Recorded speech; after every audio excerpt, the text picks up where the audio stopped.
Hello friends, मैं नीरज कुमार, आपका अपना यूट्यूब चैनल यूट्यूब में आपका स्वागत है। और आज हम लोग भारत का संविधान पढ़ने वाले हैं। और सबसे पहला है कि भारतीय संविधान का विकास, यानी भारतीय संविधान का विकास कैसे हुआ, भारतीय संविधान का ढांचा क्या है और भारतीय यानी संविधान का हमारे भारत में क्या काम है ना। अगर जो मान लिया जाए कि संविधान नहीं रहता तो क्या होता, और इसी के पर्पज से हमारे पूर्वजों ने भारत के संविधान को बनाया। और इसका एक खास वजह यह भी है कि भारत के संविधान के द्वारा सभी लोगों को एक समान रूप और प्रत्येक नागरिक को समान अधिकार, वो इसमें सारे कुछ बताए गए हैं, है ना। तो भारतीय संविधान का विकास कैसे हुआ जरा जाने। बोले भारतीय संविधान का विकास, सबसे पहले तो हम लोग ये जानेंगे कि भारत में ब्रिटिश 1600 ईस्वी में ईस्ट इंडिया कंपनी के रूप में व्यापार करने आए थे, है ना। तो बताया जाता है कि 1600 ईस्वी में ब्रिटिश जो थे हमारे इंडिया में, हमारे भारत में व्यापार करने के पर्पज से आए थे। और उन्होंने बहुत सारी जगह अपनी कंपनी को क्या किया, व्यवस्थित किया। महारानी एलिजाबेथ प्रथम के चार्टर द्वारा उन्हें भारत में व्यापार करने के विस्तृत अधिकार प्राप्त थे, है ना। यानी महारानी एलिजाबेथ प्रथम के चार्टर के द्वारा उन्हें भारत में विभिन्न जगहों पे व्यापार करने का उन्हें अधिकार क्या था, प्राप्त था। 1765 ईस्वी में बंगाल, बिहार और उड़ीसा के दीवानी अर्थात राजस्व एवं दीवानी न्याय का अधिकार, यानी राजस्व और दीवानी के न्याय का अधिकार प्राप्त कर लिए। इसके तहत भारत में उसके क्षेत्रीय शक्ति बनाने की प्रक्रिया प्रारंभ हुई।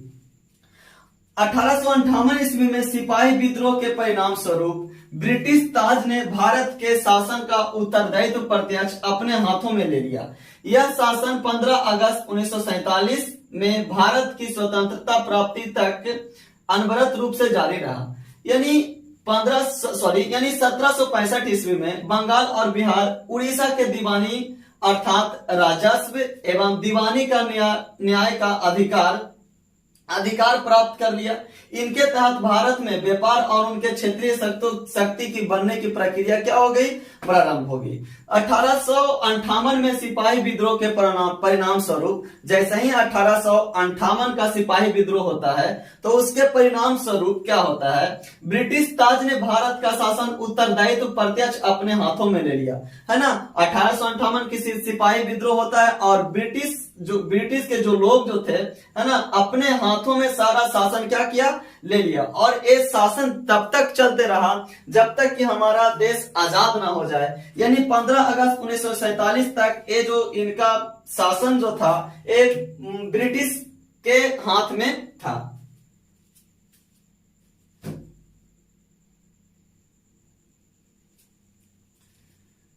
जैसे ही हमारे देश को स्वतंत्रता मिली, यानी स्वतंत्रता मिलने के साथ ही भारत में एक संविधान की आवश्यकता महसूस हुई, है ना। जैसे ही हमारा देश आजाद हुआ, यानी स्वतंत्रता मिली हमारे देश को, तो हमारे देश को ठीक ढंग से यानी सुचारू रूप से चलाने के लिए एक संविधान की जरूरत हुई, यानी एक संविधान की आवश्यकता हुई, जिसके तहत हमारा भारत एक सुचारू रूप से एक सीरियल वे में क्या कर सके, चल सके, है ना। तो 1934 में M.N. राय, यानी 1934 ईस्वी में M.N. राय भारत में साम्यवाद आंदोलन के प्रणेता, है ना। यानी M.N. राय को भारत में साम्यवाद आंदोलन के प्रणेता के नाम से भी जाना जाता है, के दिए गए सुझाव को अमल में लाने के उद्देश्य से 1946 में एक संविधान सभा का गठन किया गया।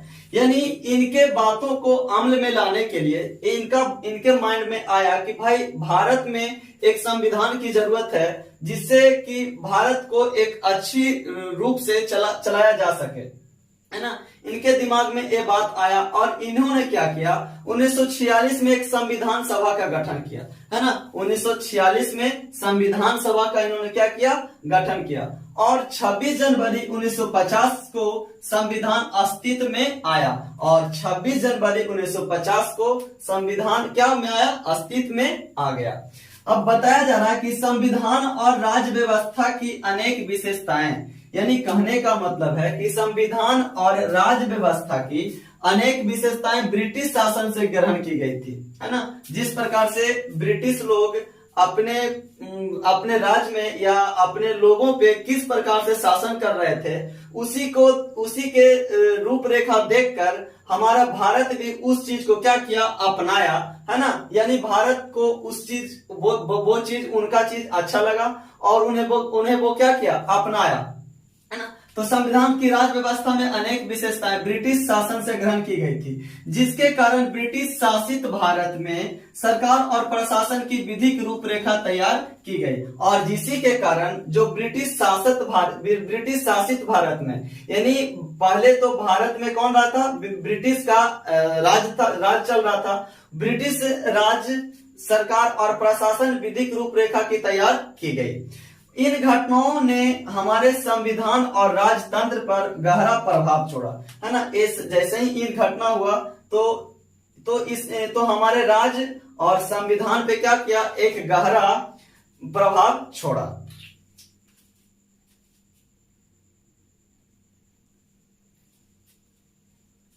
भारत का संवैधानिक विकास, है ना। तो भारत का संवैधानिक विकास का दो भाग है। सबसे पहला जो क्या है, ईस्ट इंडिया कंपनी के अंतर्गत और दूसरा ब्रिटिश क्राउन के अंतर्गत, है ना। तो बारी बारी से समझिए। सबसे पहले ईस्ट इंडिया कंपनी के अंतर्गत कौन कौन से आते हैं। तो ईस्ट इंडिया कंपनी के अंतर्गत रेगुलेटिंग एक्ट 1773 ईस्वी, पिट्स इंडिया एक्ट 1784 ईस्वी, चार्टर एक्ट 1793, चार्टर एक्ट 1813 और चार्टर एक्ट 1833, चार्टर एक्ट 1853 ईस्वी। और ब्रिटिश क्राउन के अंतर्गत कौन कौन आते हैं, तो भारत शासन अधिनियम 1858 ईस्वी, भारत परिषद अधिनियम 1861 ईस्वी, भारत परिषद अधिनियम 1892 ईस्वी और भारत परिषद अधिनियम 1909 ईस्वी, भारत शासन अधिनियम 1919 और भारत शासन अधिनियम 1935 और भारतीय स्वतंत्रता अधिनियम 1947, है ना। चलिए आप इसे आसानी पूर्वक याद कर सकते हैं, है ना। फिर से मैं एक बार दोहरा देता हूं कि रेगुलेटिंग एक्ट 1773 ईस्वी, पिट्स इंडिया एक्ट 1784 ईस्वी, चार्टर एक्ट 1793 ईस्वी, चार्टर एक्ट 1833 ईस्वी और चार्टर एक्ट 1833 ईस्वी, चार्टर एक्ट 1853 ईस्वी।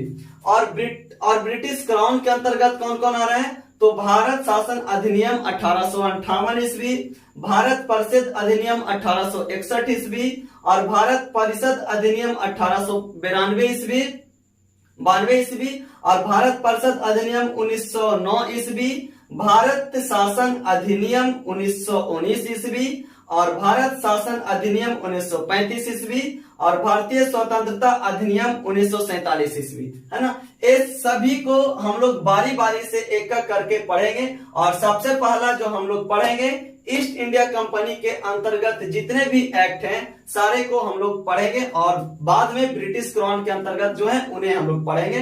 यानी बारी बारी से आसानी से हम लोग क्या करेंगे और पढ़ेंगे।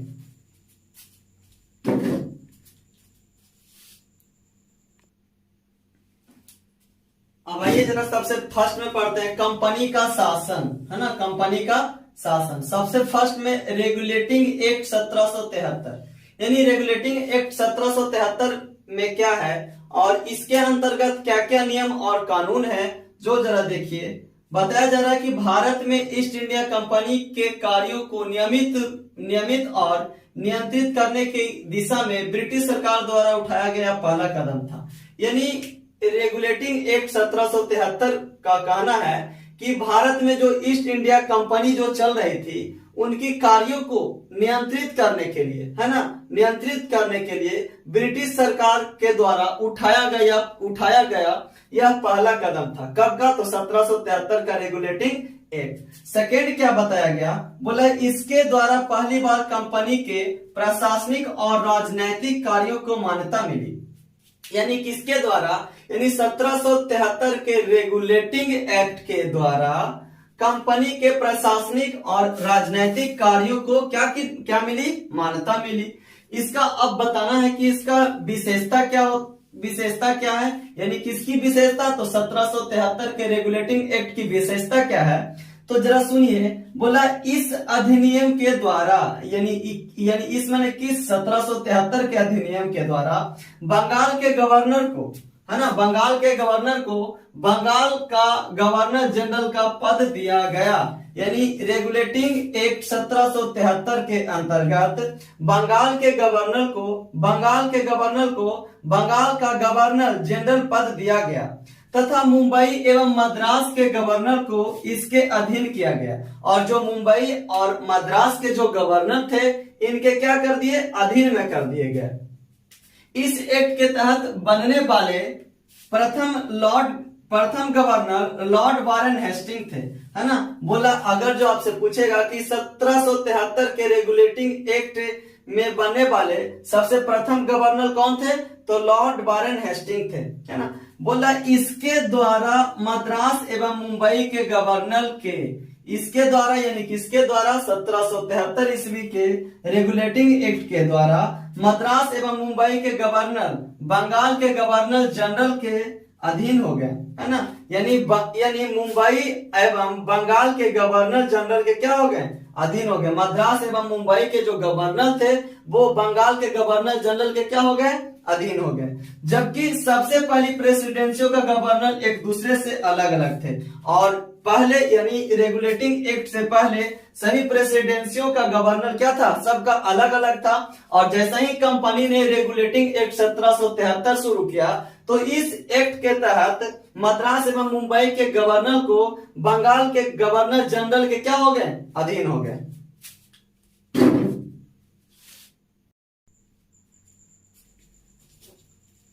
इस अधिनियम के अंतर्गत कलकत्ता में 1774 ईस्वी में एक उच्चतम न्यायालय की स्थापना की गई, जिसमें एक मुख्य न्यायाधीश और 3 अन्य न्यायाधीश थे। यानी इस अधिनियम के अंतर्गत, यानी किस नियम के अंतर्गत, यानी 1773 के अधिनियम के अंतर्गत कलकत्ता में 1774 ईस्वी में एक उच्चतम न्यायालय की स्थापना की गई, जिसमें एक मुख्य न्यायाधीश और 3 अन्य न्यायाधीश थे, है ना। बोला कि इसके प्रथम न्यायाधीश सर एलिजा एम्पे थे। यानी किसकी, यानी जो कलकत्ता में उच्चतम न्यायालय स्थापना की गई थी उसकी प्रथम न्यायाधीश एलिजा एम्पे थे, और अन्य 3 न्यायाधीश चैम्बर्स, लेमेस्टर और हाइट थे। इसके तहत कंपनी के कर्मचारियों को निजी व्यापार करने और भारतीय लोगों से उपहार व रिश्वत लेना बंद कर दिया। यानी इसके तहत, यानी 1773 के रेगुलेटिंग एक्ट के तहत कंपनी के कर्मचारियों को निजी व्यापार, यानी कंपनी के कर्मचारियों को निजी व्यापार करने और भारतीय लोगों से क्या करना, रिश्वत लेना क्या कर दिया, बंद कर दिया। नेक्स्ट, इस अधिनियम के द्वारा ब्रिटिश सरकार को बोर्ड ऑफ डायरेक्टर्स के माध्यम से कंपनी पर नियंत्रण सशक्त हो गया। यानी जो कंपनी में क्या हो रहा है, नहीं हो रहा है, इसका देख रेख करने के लिए एक बोर्ड ऑफ डायरेक्टर की स्थापना की, और इसके माध्यम से भारत में इसके राजस्व, नागरिक और सैन्य मामले की जानकारी ब्रिटिश सरकार को देना जरूरी हो गया। यानी बोर्ड ऑफ डायरेक्टर के माध्यम से भारत सरकार को, यानी इस बोर्ड ऑफ डायरेक्टर के माध्यम से भारत में राजस्व और नागरिक और सैन्य मामले की जानकारी, यानी जो भारत में राजस्व और सैन्य मामले की जो भी जानकारी थी वो ब्रिटिश सरकार को देना क्या हो गया, अति आवश्यक हो गया। चलिए, थैंक यू। आज यहीं तक, और वीडियो अच्छा लगे तो लाइक और शेयर जरूर कीजिए। धन्यवाद।